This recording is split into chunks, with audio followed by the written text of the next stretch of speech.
Welcome back to the D6 Family Ministry Podcast. We believe that discipleship should not be difficult, so we're here to help you connect the dots between church and home. Together, let's guide each generation, whether related to you or not, to stand confident in their faith. I'm your host, Ron Hunter, and with me as always is my co-host, Mary Ann. Well, Ron, we're back and we're with our friend Timothy Paul Jones, and he is going to challenge us with the topic of diversity in the church and creating environments for diversity. And so I'd love to ask the question, how has engaging diversity helped you see something new? You know, there's a lot of probably memes or jokes about this out there online, but Americans tend to call items, and I am using a generic word, by unusual names. For example, we refer to the place that we go to the potty as the restroom, like we rest in there. But if you're in Canada, they call it the toilet. You know, I go to the toilet. In Asia, they have more precise wording for our elevators. They call it the lift. And we don't go to a parking garage in Asia, you go to the car park. And on, whether or not it's nomenclature or if I'm in South Korea, they've learned to defer to one another, which changes that American arrogance that we tend to lead with. Like, oh, what's in it for me? They're always deferring to their guest or to the person they're with. And I think we can learn from that. How do we defer to the person we're chatting with, we're talking with? And, you know, I'm so thankful that Timothy Paul today raises the question of diversity, and we tend to think about it only in ethnicity, even as I've described it here from different countries, but he takes it even further to socioeconomic, other indicators where there's different categories from people we can learn from, minister to, and make a difference. I'm curious, have you bumped into something that you think, oh, this is the way it should be done, and someone else showed you a different thing, a different approach, and it kind of changed your perspective, Marianne? Yeah, I've just been so thankful that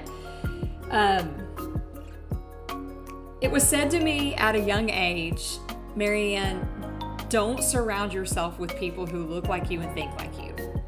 And I've been so thankful for that, because I think that we've got to always be open to seeing environments and spaces and discipleship in biblical ways, which isn't a one-size-fits-all model of everybody who looks like Marianne. And so I think that's one of the things that I love about Timothy Paul Jones's interview. Let's give this short clip a listen in light of what I just said. I don't want to add something to what pastors are doing. I don't want them to say, we've got to do another type of discipleship, but rather, how do I do the discipleship I'm already doing in a way that reaches more diverse population? You know, Dr. King said that the most segregated time in America is on Sunday mornings during worship. I am so thankful that Dr. Timothy Paul Jones and his pastor said, we need to do something about that. Let's hear him unpack all of this together.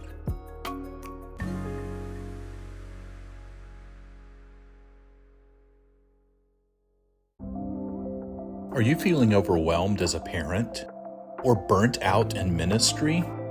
You're not alone, and you don't have to stay there.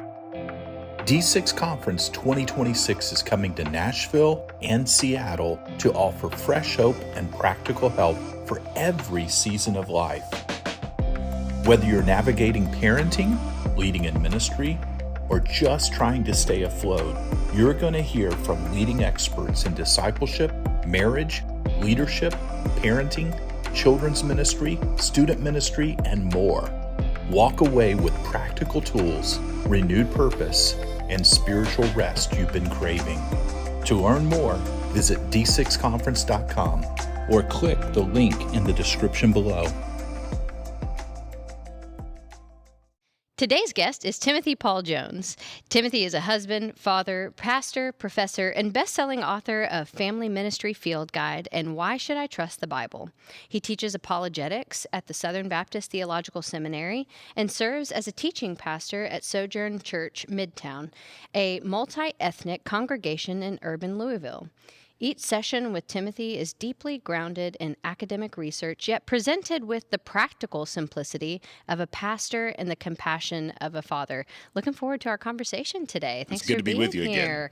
You are no stranger to D6, and as previously discussed before rolling this podcast, it is now sponsored by Bluey, which has been an interesting topic of conversation with 4 grown men trying to convince me to watch Bluey, but your shirt is telling me that you are a fan. I am a big fan of Bluey. My wife has the mom shirt on. I've got the dad shirt on. And with my teenage kids, we watch Bluey. And it is a meaningful, amazing family experience. Everybody ought to be watching it together as a family. Well, this really isn't a commercial for Bluey, but apparently it is. And I just love that fact about you. I think that is great. And I don't even know what you're talking about, but I think that's great.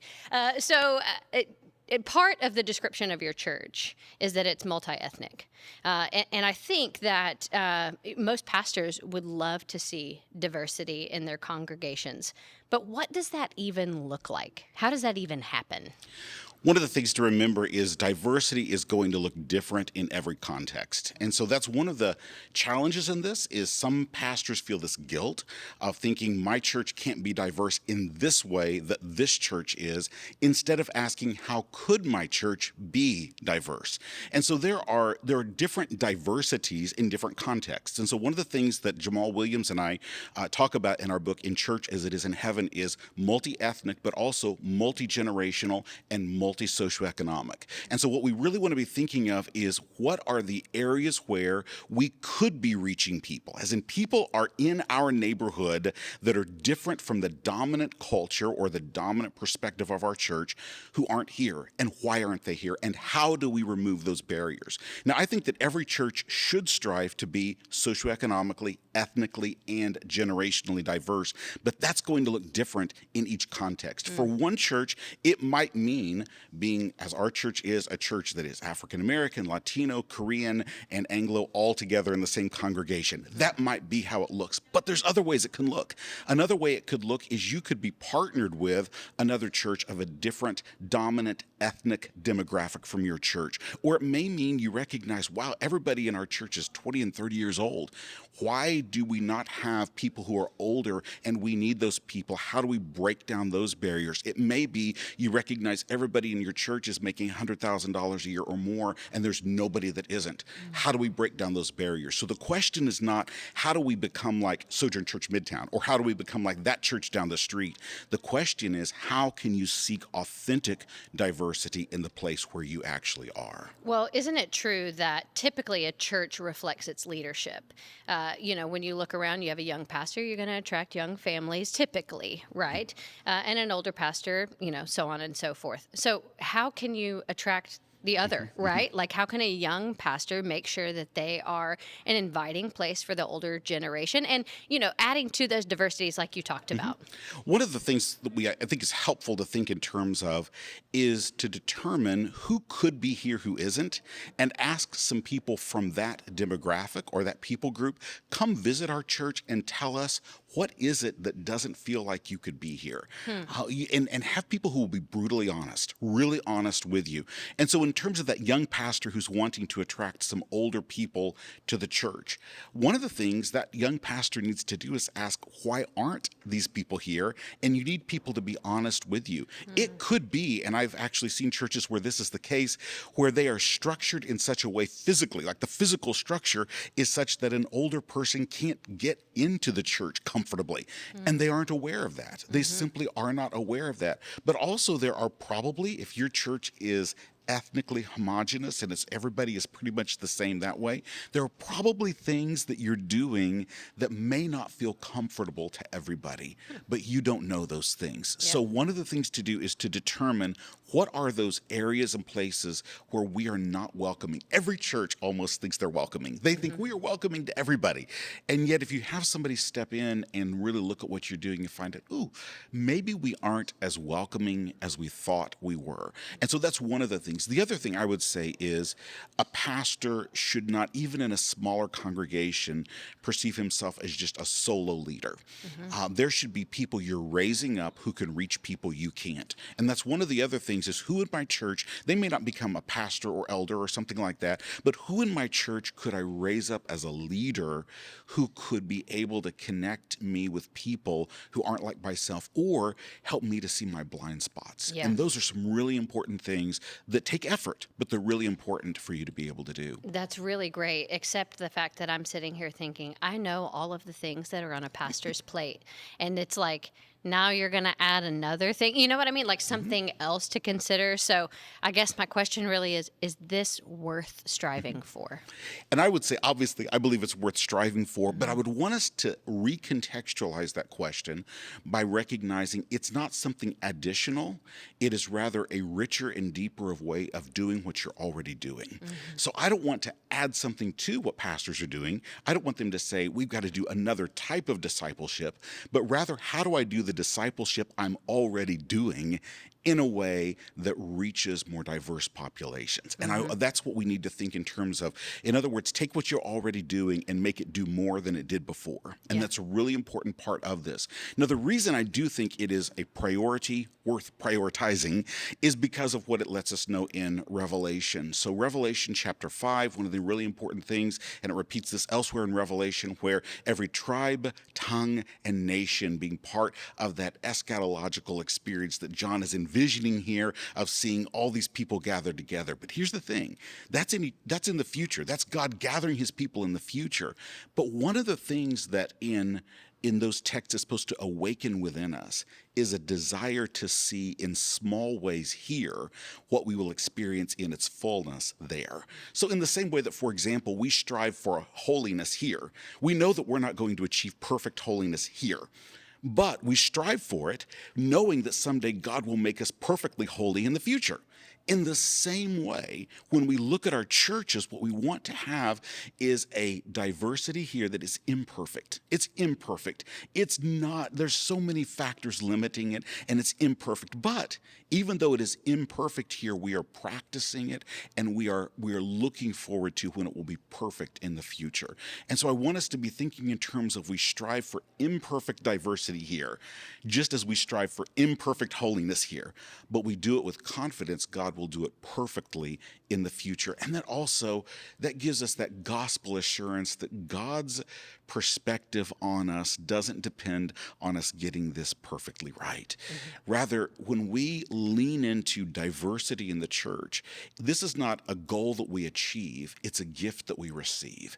It's something God has already promised to do perfectly, and so we can receive it as a gift here and now and say, God, I'm going to strive for this the best I can here and now. I know it will be imperfect, but I'm going to strive for it the best I can now, because I know that what I do imperfectly here, you're going to do perfectly in the future. And it's that way with socioeconomic diversity. We see in Paul's letters to the Corinthians, we see that there was socioeconomic diversity in the Corinthian church. Paul saw that as a good thing. We see in Titus chapter 2, there's generational diversity, the older mentoring the younger. We see in places like Acts chapter 13, multi-ethnic diversity that's valued in the church at Antioch. So all of these things are biblical things that God will do perfectly in the future, but we strive to do them imperfectly now in that hope and confidence in what God will do in the future. Yeah. We are talking about diversity in the church. We're going to take a quick break. There will be more with Timothy Paul Jones here in just a moment.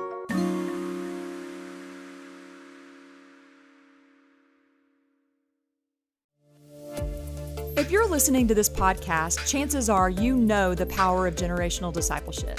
Maybe your story has been shaped by truth passed from one generation to the next. Or maybe you've seen what happens when churches equip its members, not just for Sundays, but for every day.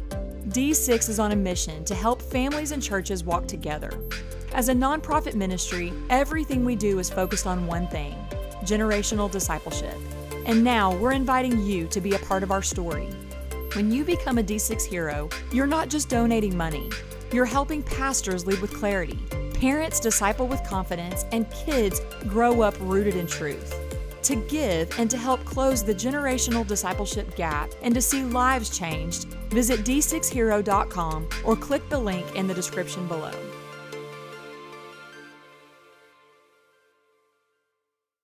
So, what is then the benefits that you see come out of churches that are diverse in every way? So one of the things that I think is the greatest benefit is each of us look at life from a different perspective. We see things from a different perspective. Now, truth doesn't change, but we each see a different facet or an angle on the truth, okay? And because of that, because we see truth from different angles and facets, the beautiful and amazing thing is that as we worship God with people who are different from ourselves, we see that they see different aspects of the character of God and the beauty of God that we don't see. So part of it is it empowers our worship. It makes our worship richer because as we look at other people and recognize that person over there, they recognize in a way that I don't, that God is a healer and that God is somebody who can bring encouragement into dark circumstances because of what they're going through. We see that this person over here is seeing a different aspect of who God is, and together it makes our worship richer. And that's one of the most important benefits of this. But here's another benefit that I think is really important as well, and it is as an apologetic to the world. The world around us is trying all sorts of efforts at diversity, and they are failing miserably. I mean, you don't even have to look at them. That's not even from a Christian perspective. Go to Harvard Business Review. And if you go to Harvard Business Review and look at their things on diversity initiatives in business, you will find that they are over and over recognizing the world is failing at doing this. But if we in the church are doing this and we are accomplishing this, that causes the world to say, oh my goodness, what is it that you are doing that we aren't? How are you accomplishing this and we can't? And they look at the church, if they see, and we've had this happen in our particular congregation, of somebody visiting the church and looking around who is involved in some of this in the business world and in the civic and corporate world, and they look and it's like, what are you doing? You have African Americans and Latino people and Anglo and Korean all worshiping together. You have the worship services being translated in Spanish and in Korean with people listening to it at the same time, all of these things together. And their question is, what on earth are you doing to bring together so many socioeconomic and ethnic demographics together? And it lets us say this is something we accomplish by the power of the gospel through Jesus Christ. And it lets us be a witness to the world around us because the world wants to do this, but they're failing miserably. But we can do it in the church. Absolutely. And I love that you bring up the fact that your services are translated because while this seems like, oh, that's a great idea, of course we need to do that. There also have to be hurdles. So for that pastor who's like, okay, how can I take what I'm doing and make sure to adapt it to where we are reaching other groups of people? What are some hurdles they can expect, some barriers that they need to be ready for? I think the first hurdle we face is the fact that we think we know how to relate to people who are different from ourselves. We all have this assumption that we know how to do this, and we have to become listeners to people who come from different perspectives. Every single one of us. That doesn't matter what ethnicity or socioeconomic background that you come from. You don't know life from every perspective, and sometimes we just assume we do. And there's logistic hurdles too. There's little hurdles like how do we do this? Like just the logistics of how do we run this, and that's true. But I think the biggest hurdle we face is we think we know how to relate to all people, and we just don't. And I was really reminded of this. So we never planned to have Korean as one of the things we're doing in our church. We never planned that. We thought, we have Latino in our neighborhood, people who are Latino, and we have people who are African American, and we thought, like, okay, we've got all these down. We understand how to do this. And suddenly God brings in a few dozen persons for their Korean, and their first language is Korean.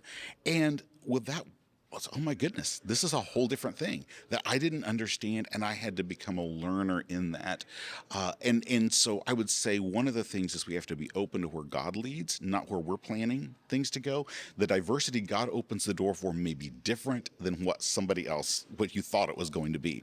But also you have to be willing to step back and listen and learn on that. I had never dealt with Southeast Asian cultures, and particularly Korean cultures. I'd never dealt with that. Yeah. And so I had to become a learner.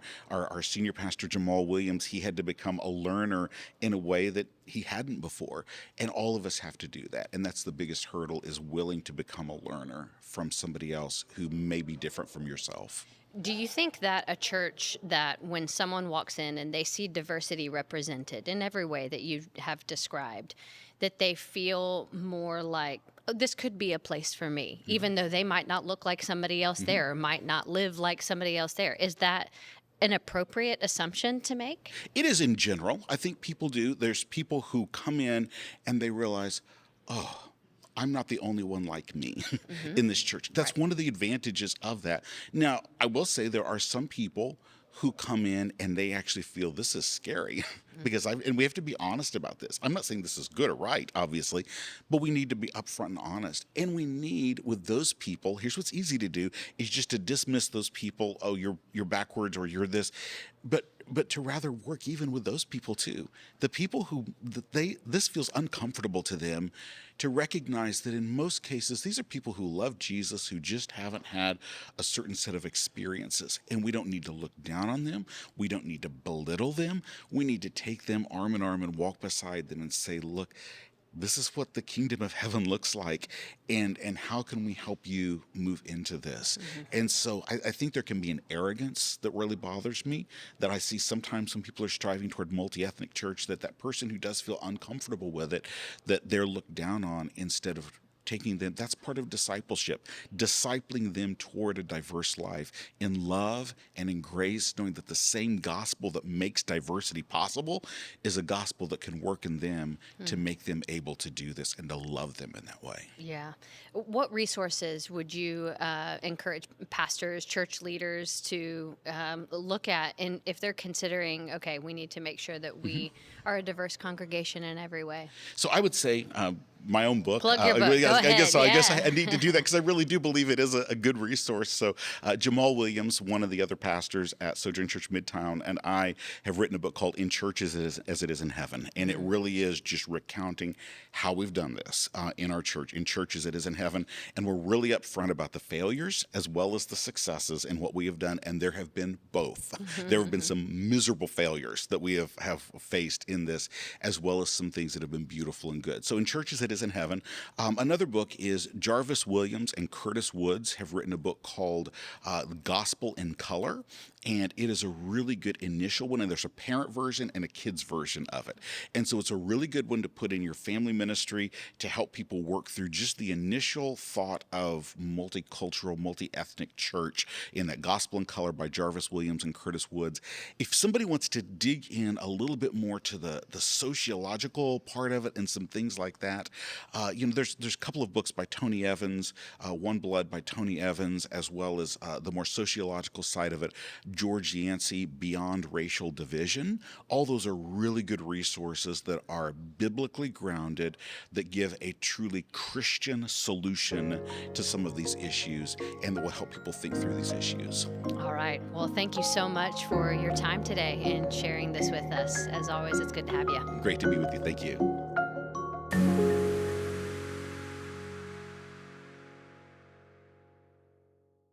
I think one of the things that I love the most that I was challenged with this time, I mean, every time Timothy Paul Jones is on, I'm left with, oh my goodness, I need to sit with that and the Lord. Like, I've got to pair how God uses him, and I need to sit with what I need to shift in my thinking. I love his heart for ministry leaders, that he doesn't want to just add one more thing to the to-do list.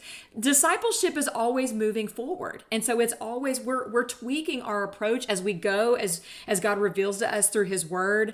And so I love that he's not saying, let's add one more way to do this. He's saying, let's look at what we're doing and let's ask God how we can shift what we're doing to invite diversity into our church worlds, and how we're inviting people, what we're doing, how we're doing our programming, how we're doing follow-up, what are some of the things we're doing. Our church did a whole thing at the park because we want to engage the community around us, and the community around us all don't look one way. And so we've got to engage very strategically and mindfully. So I love his heart for that. Number 2, and I'd love to talk about this, Ron, is, how can we as parents model gospel-centered diversity in the home? That's what he's leaving us as. That's what he's giving us, is how to think about gospel-centered models for discipleship that include diversity inside of our home. That's correct. And one of the things that we pick up inside the home is any subconscious prejudices. So you may need to ask your closest friends, if they're not exactly like you, do they perceive any prejudices in you? And how are we including people who are different to be a part of our world? Let me challenge ministry leaders as we close out here. The hardest part about this conversation, based on all the previous interactions I've had with lead pastors, is how to break into or start down the road of diversity in your church. Getting the church not to look like the homogenous impressions that we leave. And I would urge you to grab Dr. Timothy Paul Jones' book, open it up. He talks about the failures, and just see if we can identify what we need to do based on his failures and successes, because they have done this beautifully. Yeah, and let's make sure our churches look like heaven. That's right. What a good word. Thank you so much for joining us this week. Next week, we've got the godfather of family ministry, Dr. Richard Ross, who just literally has such wisdom and insight for us about how we're doing ministry, and we're about to be equipped and challenged, and he's going to help us think about something different and new, and I'm looking forward to our conversation next week. Thank you so much for listening. If you enjoyed listening to this episode, please consider subscribing or leaving a 5-star review. It helps us out so much. To learn more, visit d6family.com. We look forward to seeing you next week.